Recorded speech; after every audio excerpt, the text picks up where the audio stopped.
Ladies and gentlemen, welcome to this community showdown. It's going to be the Tomb Kings led by Renegade Moose facing off against Bretonnia, who's going to be helmed by Rusty, and we are indeed on patch 3.1, so this is new Bretonnia, certainly coming in with those very, very awesome Grail Guardians, and Lewin, who also does magic damage. Very, very cool stuff. So, for the forces of the Tomb Kings, here in the backfield, it is going to be Eyes of the Desert. Now, these things have always been great. Anti-large halberds, laser beams from their eyes, what's not to love? Very, very good against Bretonnia at fending off some of the cavalry. Front line's going to be Skeleton Spears. Obviously, baseline Skeleton Spearmen can easily hold back most Bretonnian chaff units and will be a feasible screen against the elites. Now, this is a cool choice as well, man. Renegade Moose with the cool picks. We have Settra the Imperishable, who honestly on horseback here, not a terrible choice. He is an anti-large duelist here, so if he ends up fighting Lewin or something, he's not, like, even on horseback, 5,600 HP. Lewin did recently get buffed to almost 7,000 HP. He was around this amount of HP in the previous patch, but yeah, he's not going to be bad, especially with some of the different buffs he can cast, especially Dijafs on himself or some of his nearby units certainly will boost their damage. But yeah, I love to see Settra here. Double Tomb Prince. Tomb Prince's anti-large armor piercing. Bretonnia has a lot of large armor, so yeah, what's not to love? Over here for the forces of the Lady. It's going to be a front line of peasant mob, secondary line of spearmen at arms, backed up by some peasant archers in the back. We got big old King Lewin up in the sky, and the new and improved Grail Guardians. These guys are juiced to the gills. 100 leadership, perfect vigor, the blessing of the Lady. So the way that works now is you can see the blessing of the Lady. It has an amount of uses, which if their leadership gets broken during the battle, if I'm not mistaken, I believe they lose the blessing of the Lady permanently. So if they rout and come back, they're not going to have that ward save.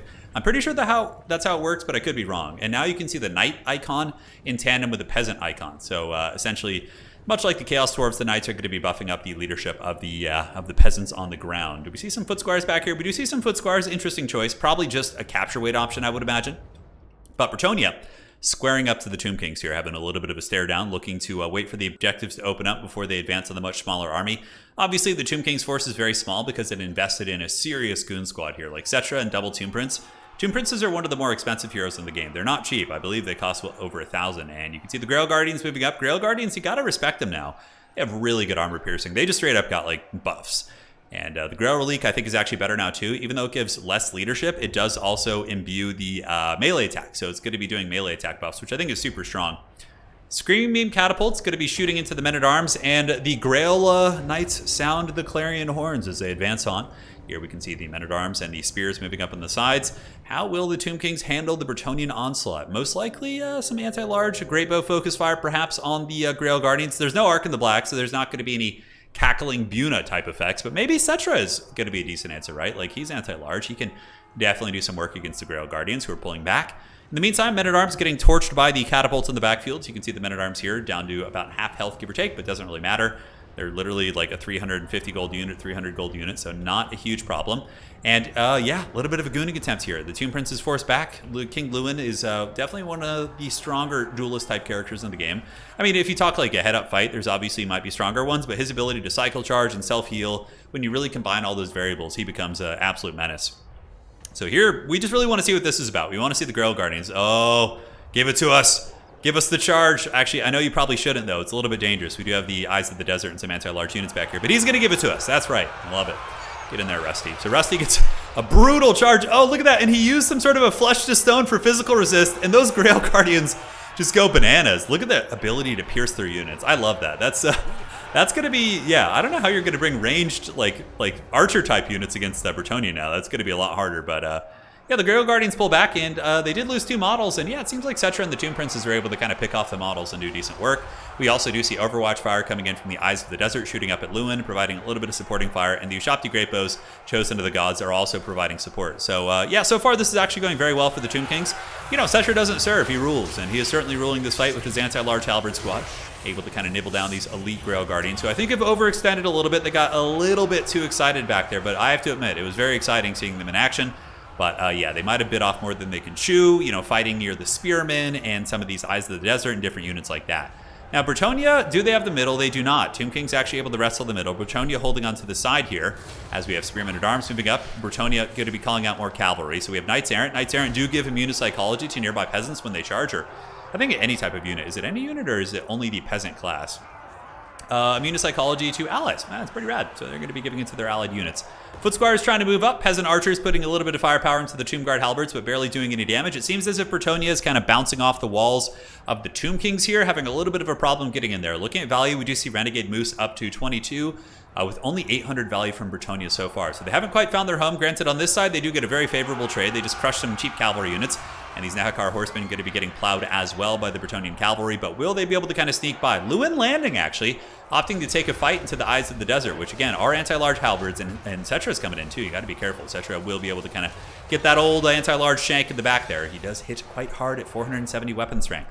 Now, taking a big macro look at the battlefield, we do see Bretonnia getting doubling their value since the last we looked, but I don't know if it's going to be enough. Seems like on the front line, they're starting to get routed in many directions. Grail Guardians finally getting a good engagement here, so this has got to feel pretty good for them, shutting down the Chosen of the Gods Ushabti, who have certainly been putting a bit of a pounding on them. Grail Guardians getting countercharged by these Skeleton Horsemen, which they'll obviously defeat over time, but it's going to take a hot minute. So yeah, Bretonnia doing some aggressive diving in the backfield. Is that another Grail Guardian coming in? It is another Grail Guardian. So this could be a potential comeback opportunity for Bretonnia. If they can somehow squeak out a victory, kill the Chosen of the Gods, and then shut down this catapult, that would be a big value kind of momentum shift. But we'll see, because it looks like most of the frontline fights aren't going terribly well for them. And SETTRA and his anti-large goon squad seem to be serving as a very good deterrent against these Bretonnian cavalry, and it's pretty unusual.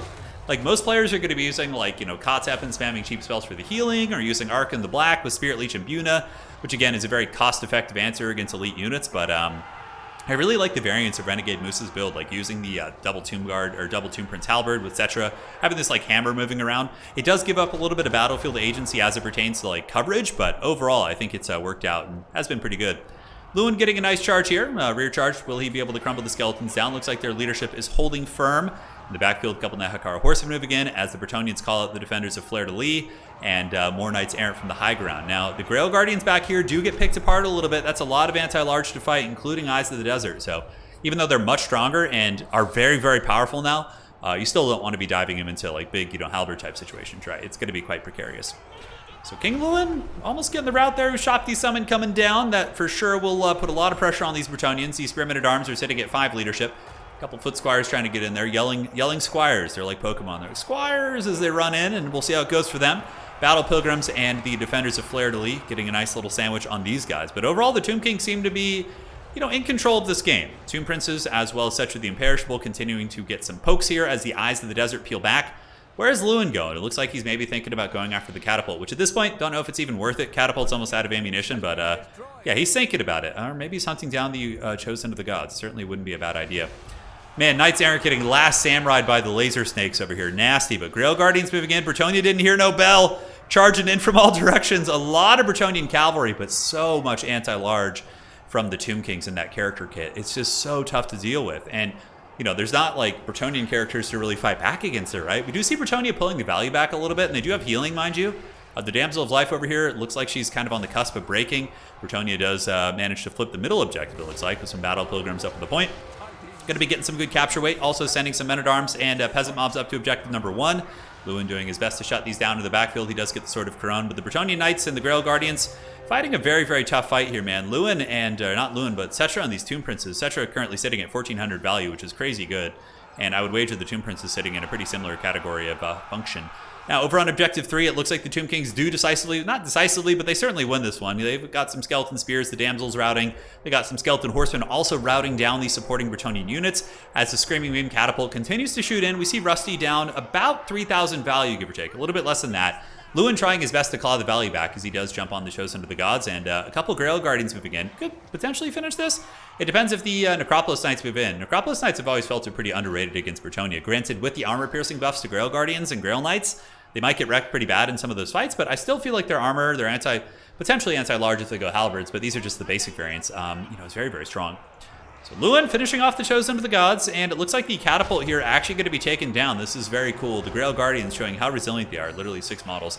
Truly heroes of the old world, going to be sitting at 700 value, so they haven't gotten close to paying for themselves. But the Great Bows are down. Here we have the Knights of the Realm battling, but there's legit a Tomb Guard Halberd unit just grinding here. So this is a pretty big misplay from Bretonnia. They're really going to want to kind of pull back out of this engagement, get those Knights back, maybe try and work the open field a little bit, see what sort of magic they can make happen. This objective owned by the Tomb Kings, looking at the score, it is, 469 to 211. Bretonnia fighting desperately to get this point back. Could the Tomb Kings like lose out just because their army's too small and it can't be everywhere at once? I don't know. I could see a weird situation here. Yeah, the catapult does go down. The value has been closed almost to the 2,000 gap. So Bretonnia pulling a little bit of value back, but again, a big misplay with these Knights of the Realm. Definitely gave a lot of value away to the Tomb Kings player. Could have pulled those back. In the middle objective is owned by Bretonnia, top objective by Bretonnia, and somehow Palpatine has returned. And Bretonnia looks like they've gotten a triple cap, which with healing being taken into account, the value lead probably is around, like, I don't know, maybe like 1,200, 1,500. Like Lewin self-heals. The Damsel was healing quite a bit during the game.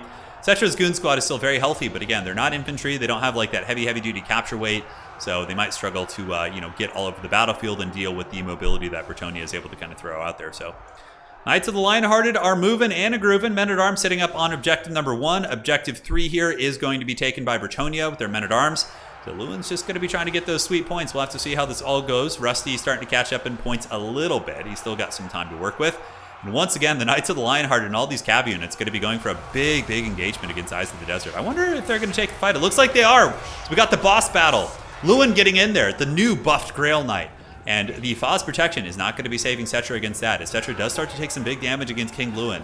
We'll see if he's going to be able to hold. Anti-large attacks going down as more cavalry do kind of tar pit the Eyes of the Desert, doing solid anti-large attacks. Big issue though is Tomb Guard Halberds nearby, but SETTRA looks like he could be in some serious danger. Bretonnia pulling the value to pretty much even. And now, man, if SETTRA goes down, he'll certainly not be ruling. He will be in the pits of whatever god they believe in. I'm not sure. But SETTRA at negative 53, and SETTRA has fallen to the Bretonian Alpha Strike. Man, this game is such a good showcase of like tenacity and just not giving up. And I'm sure many of you guys watching perhaps thought that the game was over. Seeing a 4,000 value lead for the Tomb Kings, things were looking very bleak. But all it takes is a valiant hero of the old world to move in there. And look at that, even the Tomb Prince is going to go down. But SETTRA's going to have to find a way to escape as well. He doesn't want to get trapped up here. Getting blasted by the snake lasers is not his idea of a good time. In the back, we got Foot Squires and Spears making their way in, as this objective is held by the Tomb Kings. Nice chariot play. A little bit of Tomb King's chariot action is also always very welcome. Look at that. Oh my god, 1,800 value. They've gotten almost 400 kills. These chariots are not messing around. Certainly need some nice airmen or AOmen to get out there and maybe run those guys down. Lewin trying to escape, getting hunted down by the remaining Tomb Prince, who's seeking vengeance for SETTRA. Also the Nehekara Horsemen, a couple spears coming in to try and buffer that. Men-at-Arms sitting up on the high ground. Bretonian Cav, they had a successful crusade of sorts. Here we do see the Necropolis Knights. They were appear to have been tar pitted by some Knights of the Realm, but looking at their value, I would wager it's pretty good. It looks like they killed the full Knight unit. Yep, about 1,000 gold. So the Necropolis Knights with Halberds, I think, are really cool. Like using them with the Necrotex, I think, is a kind of a sweet combo to get that fat healing. And using Necrotex as like a grindy unit on objectives. There's a lot of cool synergies that the Tomb Kings have access to. But King Lewin's going to be running away, getting hunted down by ye old Tomb Prince. Some more bowfire in the back from the peasant bowmen, shooting into the Tomb Prince, who I believe is weak to fire. Are they fire variant? They are, so they'll do a little bit more damage. But yeah, guys, this is a close, scrappy game. Very close. On this objective, we do have Skeleton Spearmen battling the Bretonian Men-at-Arms, and the Men-at-Arms might actually be able to win this, just due to the numbers game. But the Tomb King Skeletons still, ironically enough, do have full capture weight, which is something that, yet another capture weight issue, which, I seriously feel like it's just like a spreadsheet that just like never gets opened for the capture weight stuff. But here, Knights of the Lionhearted moving down, Men-at-Arms cruising up. Foot Squires will be providing full capture weight. High ground objective is owned by Bretonnia, but Bretonnia is going to have to get some cavalry up there to stabilize that. Otherwise, the Nehekara Horsemen will take that. What a scrappy back and forth match. And Lewin looks like he's going to be going for the final leadership snipe, so going to be trying to take out that Tomb Prince. And the Tomb Prince will definitely not be able to stand up to the new and improved Lewin, who's got that new HP buff and has general ward save now, so even magic damage isn't going to be quite as relevant. And the Tomb Prince is called in, so it looks like a Tomb Prince was called in from reserve. Lewin getting very ballsy here. Yeah, he's going for some risky fights. But Eyes of the Desert, as well as the Necropolis Knights, probably enough to really put some pressure on him. Although he does have some Men-at-Arms coming in, so that will occupy some of the attacks of the Sneaky Snake Cavalry here. So maybe he'll opt to stay there. We'll see if Bretonnia is going to be calling in any cavalry reinforcements. So Peasant Archers is going to be trying to shoot up at the high ground at those Nehekara Horsemen, but not going to kill them terribly quickly. Bretonian Cavalry, I do not know where they are at this point. Looks like there's some Men-at-Arms still fighting over here. This objective held by Bretonnia, but the heavy pressure from the Skeleton Horsemen getting in, as we do see Peasant Bowmen still trying to put saturated firepower in. But yeah, Tomb Kings are starting to scrap their way back into the game. King Lewin might be able to carry this, but now there's two Tomb Princes back on the battlefield, which is going to be hard. Lewin's sitting at 2,700 value, so he's certainly more than paid for himself. And it looks like he's gotten these Eyes of the Desert to crumbling. Man, he has just been an absolute raid boss this game. Middle objective going to be flipping to the lady. Top objective looks like it is taken by the forces of the dead. Couple knights on the low ground, knights errant, and nice chasing here from our Tomb Kings player. Beautiful stuff from Renegade Moose chasing down these archers. So the peasant bowmen going to be getting fully harried. Really, really nice play on both sides. It's been a fun game. There's been misplays. There's been good comebacks by both players. Really, really has all the makings of an incredibly solid match. So knights errant hustling up to the high ground. Definitely need to save Lewin. If Lewin goes down, Bretonnia is not the best lead. I mean, their baseline leadership isn't the best, especially like if there's not knights supporting the peasants. You're going to be in danger. And look at that. Renegade Moose gets in there. And does he get King Lewin? Ooh, Lewin gets back into the sky. And I believe see, the blessing of the lady is now gone. So he doesn't have the ward save. And he's healing capped. I mean, still could be very useful if he comes back, but the lady certainly frowns on those type of plays of him running, right? Grail Guardians. I was wondering what he was saving his money for. So the big Grail Guardians have come out. These ones got 1,700 value in their last life. Certainly did quite good. They do have the blessing of the lady. And will Lewin rally? It looks like the king has returned, but, you know, he's got to earn the lady's blessing back. He can't just come back and expect it to be waiting there for him. Bretonnia does solidify the middle position with their foot squires and their Grail Relique, buffing the melee attack of these units. Nice call in here. We do have the Screaming Beam Catapult, which is going to be putting some incremental pressure on those guys. But are these Grail Guardians going to be something that the Tomb Kings just really struggle to handle? I mean, look at them. They're just going to massacre these horsemen here. And then the objective is going to start flipping back. It looks like these Sneaky Snake Cavalry are running. 84 speed on these guys compared to 66. Necropolis Knights have that like old school slow heavy cavalry speed, whereas Bretonnia's got like the Wood Elf speed now, man. It's pretty nuts. So there they go. It makes sense. They're the horse lords, though, of the old world, right? If anybody's going to be able to ride swift with armored horses and whatnot, it's going to be them. So Grail Guardians will crush these Necropolis Knights. Just better stat line, 20% ward save. I mean, or 15%. It's going to be great. So objective 3 taken by Bretonnia, and middle objective taken by Bretonnia as well. Lewin comes back at 800 HP. This could be a situation where unsummoning could be warranted just to make sure he doesn't get sniped. You could opt to call him back in at that point. I mean, he still is a presence that could, you know, maybe crumble the leadership of things. Really, really good juking here by Rusty. So Rusty going back and forth, dodging and juking, and certainly living his best life. More cavalry on their way in. Defenders of Fleur-de-Lis probably going to be able to hammer those down. Middle objective, though, could be taken by the Tomb Kings, but we're seeing the, you know, potential issue of maybe all these heroes, right? Like, they don't quite have the width to get these points, but this is such a close game. The value is literally within 100 of each other. And mind you, they both have access to healing, right? Like, the Tomb Kings are healing too. Damsel of Life gets back here and tries to shut down the catapult, but she's probably just going to go down.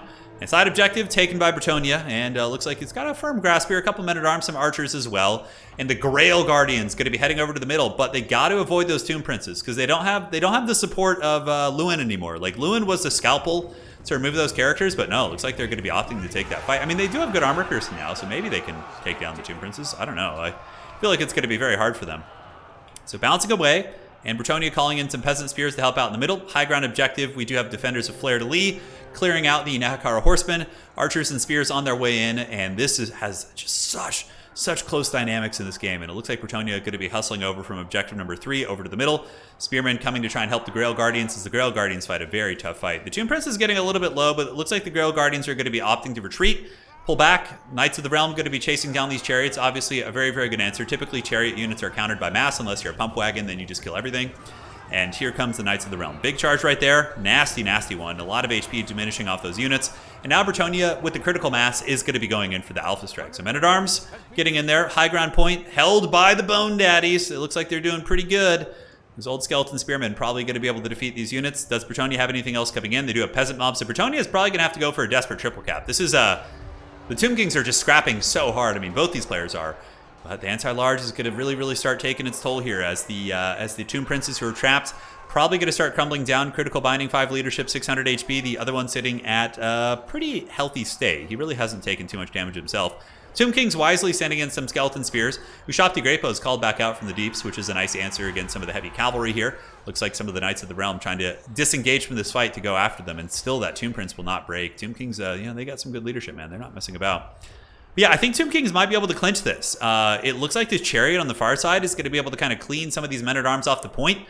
So that will be quite nasty for sure. Man, these chariots at 2,500 value, that's so solid. That is so solid. I mean, they have a ton of great targets here, like Foot Squires, Battle Pilgrims, Archers, and yeah, they're obviously going to be very, very solid against all those different units, right?